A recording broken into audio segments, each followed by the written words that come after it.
Do so much for the Chicago Cubs. Swing and a fly ball, well hit left center. That one way back there. That one is gone. He just reached out and poked it. And the Cubs are done. 2-1. Swing and a ball driven in the air center field. That's well hit. That one on its way, and that one is into the bleachers and gone. Hasta la vista, baby.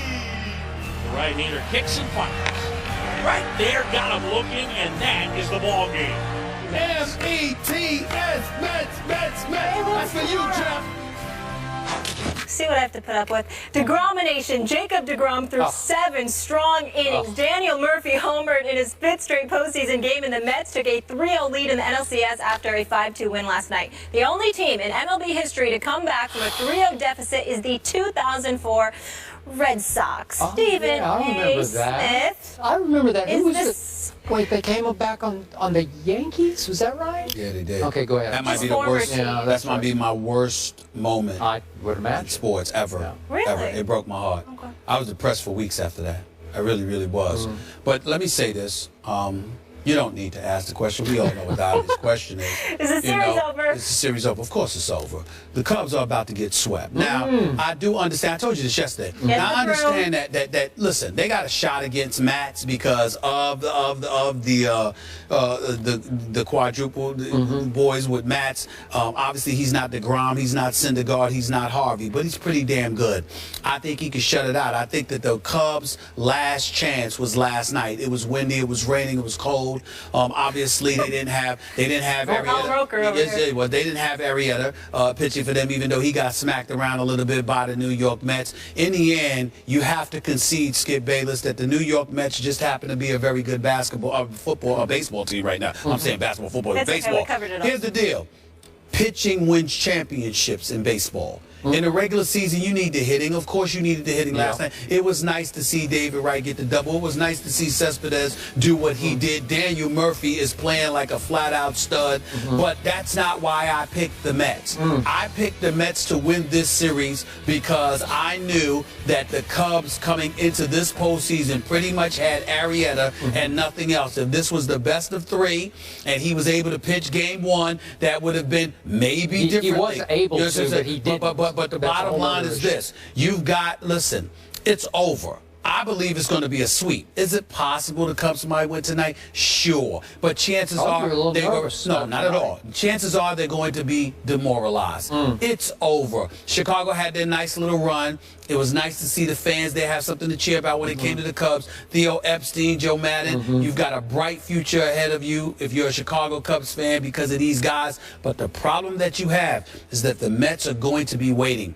They don't have an ace. They've got 3 legitimate aces in their rotation, and Mats is a great number 2 or 3. So I'm just looking at, or 4. Yeah. So I'm essentially just looking at it and I'm saying you have no chance whatsoever. It was beautiful to watch. I appreciate you jumping on the parade, putting on your Cubs pom-pom. I love the But Cubs.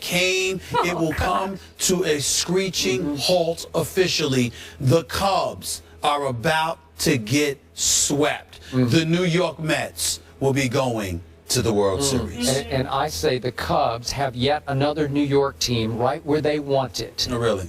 Down 0-3 with a chance to make history. How could it be better written than this? This is perfect. Storybook. And yet, I've got to ask you. You don't even believe that. I do believe it because what I got to question you about, Mr. Baseball expert that you suddenly are. Yeah, between Jeff and my dad, I'm good. I'm good. What is completely shameful to me is I've known a whole lot of New York Yankee fans in my time, and all of those self-respecting Yankee fans, there is no way they could even utter the name Mets on national TV. Yeah. They just couldn't even speak it. And you are cheerleading for the Mets. May I answer that for you? Dan, May I answer that for you? Wow. Cool out, Miss Connecticut. With no team. Chill out, relax, wait. Here's the deal. It's really nice that you would bring that up, Skip Bayless, because most fans are not as forward-thinking as I am. Oh. They are caught up in the moment, and they're very frustrated. I must admit, it was nauseating to see Alex Rodriguez smiling ear to ear after the way he performed in yet another postseason, breaking the screen, throwing a football to Jay Glazer. That's about how he threw in the field during the season, especially the postseason, but that's another subject for a different matter. And I love me some Mark Teixeira. It was great seeing him here with Mike and Mike, but but damn it, I'm tired of seeing him smiling in the postseason when he's always hurt when we need him most. And I love Mark Teixeira, but damn it, I needed you out in the field. Having said all of that, let me say this. I am a forward thinker. And to the Yankee fans out there, I am one of you. I'm diehard. I have not betrayed. Daddy, I have not betrayed you. I am still diehard Yankees. Here's the deal. What is the ultimate source of inspiration for the New York Yankees? If you have a scintilla of Steinbrenner, meaning George Steinbrenner, the late George Steinbrenner, the former owner for the New York Yankees, God rest that wonderful man's soul. Here is the deal. What is the ultimate source of motivation?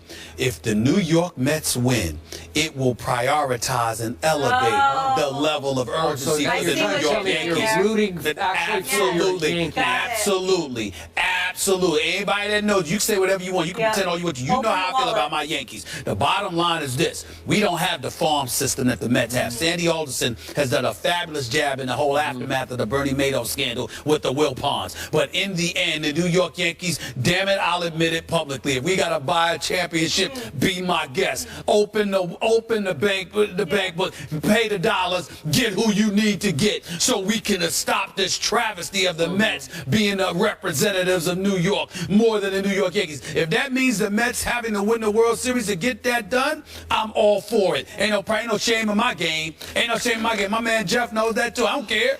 I don't care. Whatever it takes. As the late, great former Mets manager Yogi Berra once said, it ain't over until it's over. It's completely over. I promise you. I promise you the Mets will not depart Chicago without the National League pennant. It is over. Yes. Y'all can sit up there, Chicago. Love y'all. Great sports town. Sayonara. Turn out the lights. Oh, gosh. More the first party's take over. after the That's break. Don Merritt. They say that all. First Take is brought to you by Extra. Give Extra, get Extra. Our next guest led the Baltimore Ravens to victory in Super Bowl 35, where he was named Super Bowl MVP, and again in Super Bowl 47, a three-time Pro Bowler and three-time AFC Defensive Player of the Year, and now, of course, an ESPN analyst and an author. Your new book, I Feel Like Going On, Life, Game, and Glory. Welcome to the desk, Ray Lewis. Thank you. Pleasure to see you. Guys. Look, man, we running out of time, so let me get right to it, okay? Why this book? Why now? Yeah, everything got quiet. I retired. I let the story die down, everything. And I think now a lot of people seen my story, but nobody's ever told my story. And so I think with all of the requests and all of the things that I've been asked to do, man, from the cancer patients to people suffering with this, people suffering with that, it's like my opportunity to say, you know what?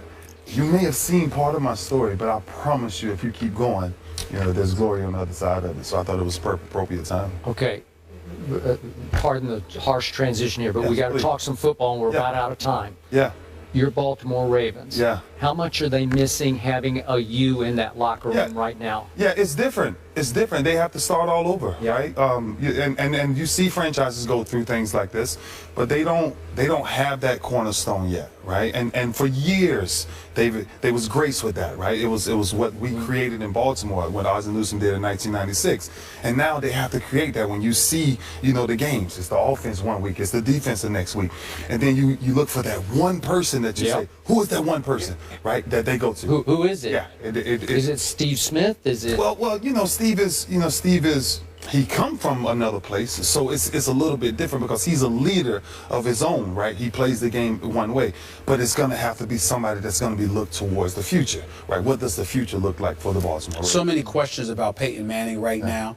I'm wondering whether or not you believe he has an even better opportunity to win than in recent memory because of that defense. And I know how you feel about defenses, or are you noticing a decline of Peyton Manning? Well, listen, you know, everything declines. I think, but when you see the way Denver's defense is playing football right now, you can win a Super Bowl with a quarterback with that type of experience. Because anytime you have that type of experience, if you're Peyton Manning, you don't have to do everything. And I think the way Denver is playing, the turnover ratio right now is incredible with what they're doing. And I think the field position of what they're really doing, Peyton doesn't have to be Peyton, the Superman Peyton no more, right? He just has to get the ball out of his hands and let this play. Could you please tell him that the Dallas Cowboys have minimal to no chance of winning the Super Bowl? Can we get that? Go ahead, go to no chance. Please. Could you tell us? Could you tell him that? It's a tough climb for the Cowboys. It's a real tough climb. Is it over?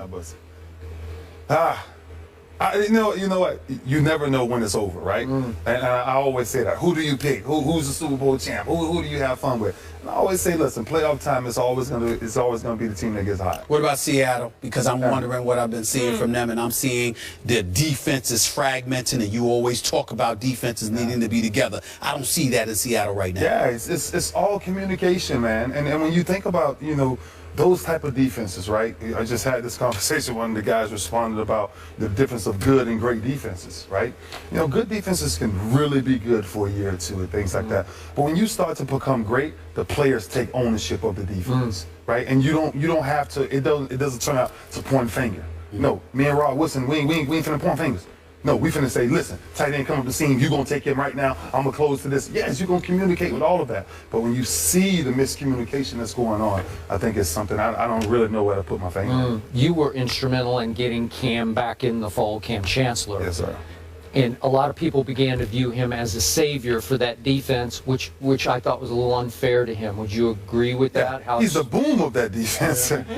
Yeah, he's definitely the mentality of that defense, right? When you think about Seattle and everything that they do, he brings fear when it comes to how is that defense looked at. But when you talk about the savior of that defense, it's just so many other pieces, so many unsung heroes. I think they have one of the greatest 4, 5, 6-man rotations from their defensive line that really makes them a dominant football team. What were your thoughts about Chip Kelly when you heard all this news in the offseason, a myriad of complaints that we don't even have enough time to get into, but you heard what you heard about Chip Kelly in Philadelphia, and then you saw them perform.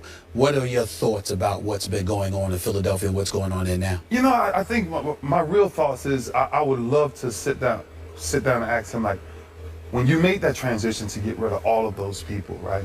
How did you convince DeMarco Murray to come here? How did you convince someone to go from that style of running north and south to now east and west? Because I think Philly doesn't move without DeMarco Murray. And I think, Sam Bradford, I don't know if he's ever that guy, right? We don't know. He calls him Sam Badford. Yeah. Well, that's what he was the other night.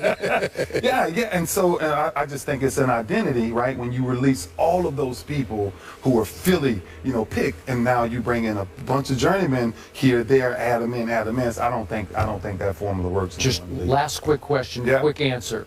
Do you still believe that Tom Brady cheated and lied about it?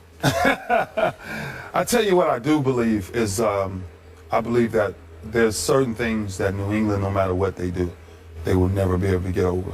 Because it's factual enough, right? You're going back in the past. All the way back, all the way back, and the history of who we are, right, as players, coming all the way. Tuck Rule, Spygate, all of it, and that's forever throughout his career. He can say what he wants to say. They can say what they want to say, but he will always follow them. Okay. 13-time Pro Bowler. When you have as many accolades as you do, it's hard to mess him up. I apologize. The beauty of it too is that this is my brother right here, so it's good to see him. And as big as he is, it's nice to know he'd never want to hit me. He want to protect me. Ray, thank you so much. This is in stores now. You can pick it up. I feel like going on. I can't wait to read it. Appreciate you. Absolutely. Have a fun day here. Yes, all right. ma'am. We'll see you.